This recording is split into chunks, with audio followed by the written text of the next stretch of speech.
Today, Israel granted Michigan Democratic Congresswoman Rashida Tlaib's request to visit the country on humanitarian grounds to see her grandmother. That announcement came after Thursday's decision by Prime Minister Netanyahu, who said Israel had the legal and moral right to bar Tlaib and her fellow Democratic freshman Ilhan Omar of Minnesota. In a statement, he said, "As a free and vibrant democracy, Israel is open to critics and criticism, with one exception. Israeli law prohibits the entry into Israel of those who call for and work to impose boycotts on Israel, as do other democracies that prohibit the entry of people who seek to harm the country." U.S. President Trump had tweeted prior to Netanyahu's announcement. I think it would show a terrible sign. They want to do boycotts. They said horrible things about Jewish people.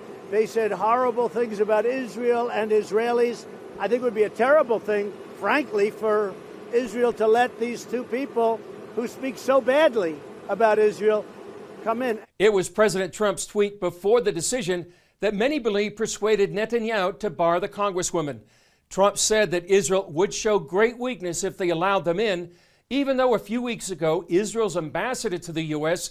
said that Israel would allow Omar and Tlaib to come in out of respect for the U.S. Congress.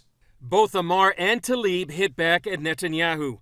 Omar accused Netanyahu of imposing a ban on Muslim women and added the decision was an insult to democratic values. One reason Netanyahu said they barred Omar and Tlaib's trip was because it was sponsored by MIFTA, an organization that supports the boycott, divestment, sanctions movement and has called suicide bombers part of the resistance movement.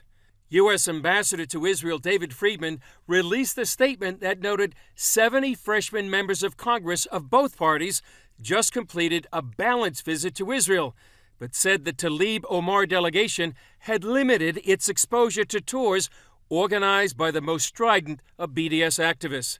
Democratic Congressman Ted Lieu accused Friedman on Twitter of dual loyalty, an accusation considered by many to be anti-Semitic. He later apologized and deleted his tweet. Chris Mitchell, CBN News, Jerusalem.